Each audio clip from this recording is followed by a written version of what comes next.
Angeline's POV. Ang sungit mo ngayon, Angeline. Meron ka ba? Red days ba? Tanong nito. Bumuntong hininga ako at pinikit ang mata bago umiling. Wala pa naman kasi talaga. Lo, baka buntis ka na. Huwag ka magsalita ng ganyan, Nadja. Malabo yan. Kalmado ko pero alam kong hindi imposible. Ayaw niya nga lang isipin kaya rin umiiwas siyang mapag-isa kasama si Andre. Pwede siguro ang baby kung kasal na kaming dalawa pero hindi pa.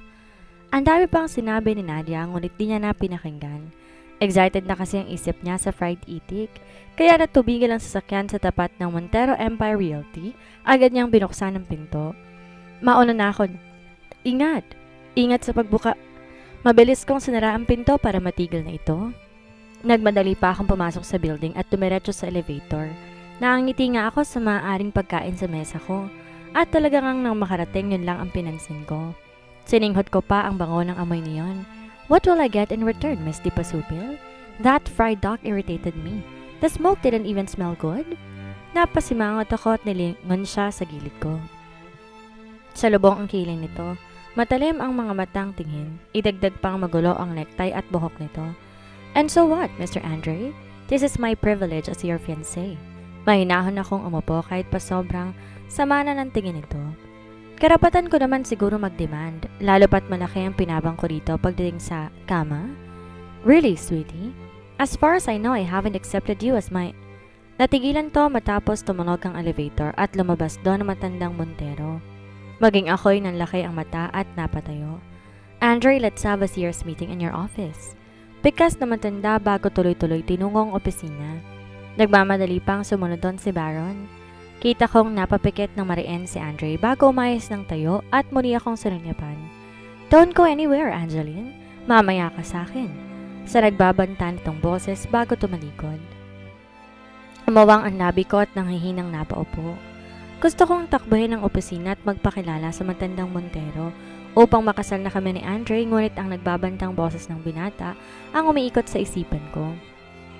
Di ako takot o kinakabahan. Ayoko lang maging pangit ang tingin sa akin na matanda at magbagong biglang isipan niya. Sinubukan kong ikalma ang nangangati kong mga paa. Tinoon kong atensyon sa fried itik at yun lang yata ang inasikaso ko buong araw. Walang folders or i-encode. Lingon pa ng lingon si Karina kapag mahina akong dumidighay. Sa banyo lang yata kung bakit ako tumatayo kaya ngayon. Ang swerte mo, Angeline. May sweldo pero walang trabaho. Ani Malani na isang sekretarya. Walang sarkasmo sa boses nito, pero hindi ko maiwasang itaas ang kilay. Tahimik tong naghuhugas ng kamay habang ako diretsyong tingin sa salamin. Gusto ko nga sana magtrabaho pa kaya lang walang inaabot si Baron. Mahinang bigkas ko. Gusto mo? Nilingon niya ako na tila ba hindi naniniwala. Ang dami kong kailangan i-encode, baka naman, Angeline. Umusutot, kumarap-kurap, kung kaya napatras ako. Di ko inaasahan ang reaksyon nito, mas lalo na ang paghawak sa mga kamay ko. Sige na, please. Di na kami nakakapag-date ng boyfriend ko sa dami ng trabaho ko. Ha?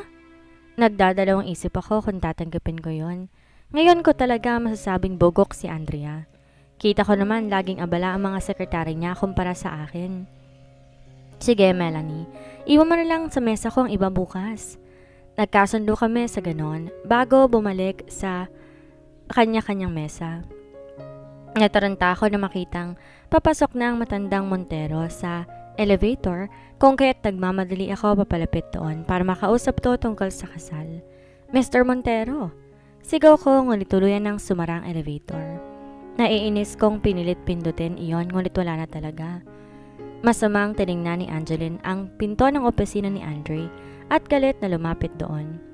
Miss Di Masupil, this is not the right time to talk to the CEO. Pinigilan pa ni Baron ang braso ko, ngunit iminaksi ko iyon. Dapat hindi ako magpapapigil kung gusto kong makuha ang lahat ng gusto ko. I don't care. Move. Dadaan ako. Malagmig kong bigkas kung kaya lumayo ito. Mabilis kong binuksan ang pinto. Dinatnan ko pa si Andrea na sapo ang noo at tila hindi maganda ang timpla. Mukha siyang problemado, pero bibigyan ko pa siya lalo ng problema. I have no time for tantrums, Miss Di Masupil. Anito sa malamig na boses. Imbes umatras, mas sumakbang pa ako papalapit sa mesa niya. Why didn't you open the marriage to my future granddaughter-in-law? Are you still undecided? Tinaas kong kilay at nag-angat to ng tingin. Nagtagis ang bagang at naningkit ang mga mata. What do you want to eat? Tumayo ang binata, kinuhang coat sa kanyang swivel chair. Hindi mo ako sinasagot, Andre. Wala ka ba talagang balak na pakasalan ako? Nanatili ang tingin ko rito kahit pa hindi na nito ang palapulsuhan ko para lumabas. You shouldn't ask me that, sweetie. If I am willing to marry you, it will not take 2 hours to drag you to church. Marriage is not yet born in me. Nanlamig ako roon. Alam ko naman yun. Pero akala ko magbabagong isip ni Andre. Natahimik ako at tinamdam ang sikip sa puso ko. Pagpasok sa elevator, dun pa lang niya ako binitawan. If you don't want to eat, then I will send you home. Do you really think I am aware that you neglected my limousine for days? The chauffeur reported that you were going out earlier than usual, and I don't like that, sweetie. Sambit nito sa akin. Ang akala ko ayos lang na hindi sumakay sa sasakyan nito. Nagkatinginan kami sa salamin at nasalubong ko na lamang ang madalim itong tingin. Tumikim ako at umirap. That is the consequences of you not marrying me, Mr. CEO. Total gusto mo akong sumakay sa limousine mo, sige. Pero kumain muna tayo. Ngumisi ako na saktong bumukas ang elevator. Ako naman ang humila sa palapulsuhan nito. Halos manlaki ang mata ng mga empleyado nito na makita iyon. Alanganin pa silang bumati, ngunit ang mata ay bumabagsak sa kamay ko na nakahawak sa boss nila. Where do you wanna eat? Tanong nito. I want fried isaw. What? Those cravings? Fried foods are not healthy, Miss Dimasupil. Tumigil ako nung hatakin nito pabalik ang kamay niya. Nainip ko siyang tinignan kahit pa kababakasan ng irita ang mga mata niyang magkaibang kulay. Kung ayaw mo, bakala ka dyan. Gusto ko ng pritong isaw ngayon. Umirap ako at tinalikuran na siya roon. Naglakad ako papalayo sa building kung nasa ng street foods. Di naman sobrang layo nun pero nakakahingal. Malapit na ako na maramdaman ang presensya ni Andre sa gilid ko. Hindi ko alam kung ano ang magic ang meron ka na nagpapayoko sa akin. You keep on toying me around when in reality, you shouldn't. I am still your boss, Miss Dimasupil. Anito sa malamig na boses. Napanguso ako at hindi sineryoso ang sinabi niya. Gusto ko lang talagang makitang nahihirapan siya. Kinakatuwa yun ng puso ko at kinakikiriti ng tiyan ko. Tinginan sa amin lahat ng tao sa street food area. May isang bata pang tumakbo palapit sa mama niya nang malingonan kami. Mama, may monster! Sigaw nito na ikinahagikik ko. Monster ka raw, Andre. Asar ko sa kanya. Dinig ko ang marahas niyang buntong hininga at napipi kong balak siguro, sugurin ang bata kung di ko lang nahilang coat niya. Oh, bata lang yan. Pigil ko sa kanya. Tinignan niya ako mula sa likod at pinasadahan lang ng tingin. Dumiretso rin siya sa isang stall. Sumunod ako at gumiti sa tindera. Namali yata ako ng lugar, ining. Anito habang nakatutok ang tingin sa suot naman ni Andre. Hindi po, nagaya po ako rito. 20 isaw po, painit na lang po. Tumango ang ginang at tumalima. Doon ko nilingon si Andre na nakatutok ang mata sa kawali. Mas mukha siyang out of place sa lugar. Tipong di mo akalain nakakain siya sa gantong lugar.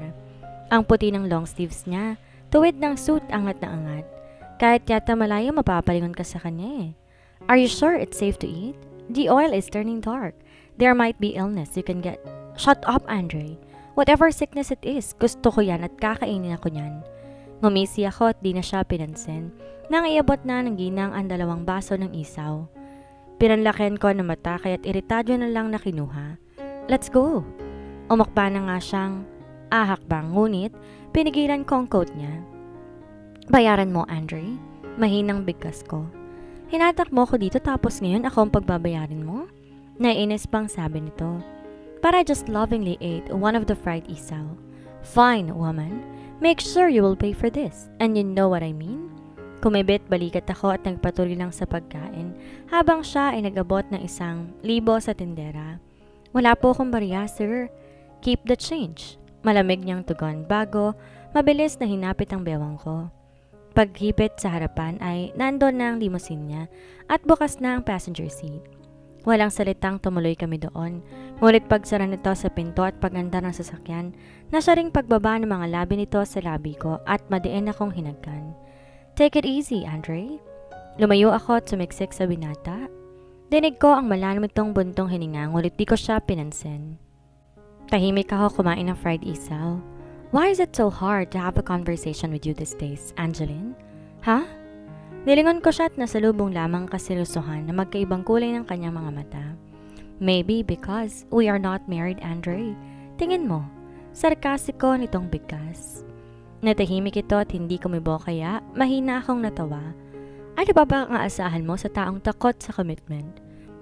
Wala. See? Hindi ka na nakakibo. Let's just say that I'm not free until you're married to me, Mr. CEO. Pangutsa ko pa habang iniubos ang huling fried isaw. Tinapon ko sa basura ng plastic cup bago siya hinarap. Hinuli ko ng tingin nito at ginisihan. Di ko naman kukunin ang yaman mo, Andre. Gusto ko lang ng apelido mo. You know my stand, Angeline. Marriage is not my thing, not unless you are Zeb. But Ate Zebby is in love with Anton. Hindi mo pwedeng pilitin ng taong ayaw sa'yo. Kita ko ang pagisin nito at pagtango. Nagbaba ng tingin at muli akong nilingon. Yeah, right, Angeline. Hindi mo pwedeng pilitin ng taong ayaw sa'yo. Yup, you cannot make them want you, sweetie. Bulong nito. Umawang ang labi ko at doon ko lang naisip ang nasabi. Sumiksik sa puso kong sakit matapos yun maintindihan. Katulad ni na mommy at daddy, hindi ko rin siya po pwedeng pilitin. Nagustuhin ako. Napanunok ako at ramdamang nagbabadyang luha kung kaya mabilis kong kinalasang seatbelt. What are you doing? Sit down properly, Angeline. Utos niya ngulit di ako nakinig. Ask the chauffeur to stop the car. Malamig kong utos. Malapit na rin naman sa bahay at konting lakad na lang. Ayoko manatili sa sasakyan nito lalo pat anumang oras babagsak ng luha ko. Are you out of your mind? Hindi makapaniwalang tanong nito. Maybe, Andre, please, ipatigil mo na ang sasakyan. Sumusukong kinatok nito ang chauffeur. Tumigil ang sasakyan. Agad akong bumaba at walang salitang lumakad paalis. Angeline, be sure to come to the office tomorrow, he shouted. Umirap ako at di na sumagot hanggang sa makalayo ang sasakyan niya. Nangihina pa akong tumuloy. Patungo sa bahay ngunit kinabahan matapos datnan doon si mommy kausap si Nanay Celia. Kunin mo na ang pera, Nay Celia. Isama niyo si Angeline at lumayo na rito. Huwag na kayo magpakita kahit kailan. Narinig mo ba ang sarili mo, Myra? Anak mo yung pinalalayo mo. Namilog ang mata ko sa sigaw ni Nanay Celia kung kaya't napabilis ang hakbang ko papalapit sa kanila. Hindi pwedeng manatili dito si Angeline. Paano pakakasalan ni Andre si Zebby kung nandito yung bastardang yan? Sigaw ni mommy at mabilis pang pinahawak ang makapal na envelope kay nanay. Hindi ko tatanggapin yan, Myra. Hindi pa ba sapat na pinabayaan ninyong anak ninyo pagkatapos ngayon gusto mong itapon? Hindi. Mananatili kami ni Angeline dito. Nanikip ang puso ko sa nakikita at mas lalo lang akong napuno ng galit para kay mommy. Nanginginig ang kamay na makalapit ako. Hindi po namin kailangan ng pera ninyo. Aalis kami pero maghintay kayo. Matapang kong bigkas at kahit alam kong puno ng luwang aking mata, matapang pa rin ang titig ko kay mommy. Tumaas ang kilay ng ginang at nangisi. Dapat lang, Angeline, dahil hindi ka nabibilang dito. Pinasadaan ako nito, tingin mula ulo hanggang paa bago kinuha ang envelope. Walang lingon-likod na tumalikod. Kiniyom ko ang kamao nang wala na ito. Mabilis kong pinunasan ng luha at iniharap si Nay Celia, ngunit halos madurog ang puso ko matapos makita. Hinahapo ito hawak ang dibdib. Nay! Nay! Mabilis ko tong nilapitan at tinulungan maupo. Pinaypayan to ngunit halos mataranta ako na makitang hirap na tong huminga. Nay! Sandali po hahanap ako ng tulong. Naiiyak akong lumabas. Imbes na kapitbahay, tricycle ang napara ko. Kuya, tulong naman po. Ospital po. Umiiyak kong hinila ang t-shirt nito. Mabuti na lang nakakaindit itong bumaba at tinulungan ako kay nanay. Walang tigil ang dasal ko na makarating sa ospital. Kumakabog ang puso ko sa takot at hindi malaman ang gagawin. Nakailang tawag pa ako kay Nadia bago nito sinagot. Nadia, si nanay, ospital. Ano, Angeline? Sandali, huwag ka namang umiyak. Sabihin mo kung saan at pupunta na ako dyan. Sinabi ko sa kanya ang ospital. Di ko alam kung gaano na ako katagal nakatayo doon at naghihintay. Lumuluha at hindi makaupo. Dinatnan pa ako sa ganon ni Nadia, sinabayan sa pag-iyak, pilit pinakalma. Bruha talaga, yang mama mo. Anong address niyan? Kakalbuhin ko lang. Nanggagalait ito sa galit at halos malukot ang hawak na folder matapos ko ikwento sa kanya ang nangyari.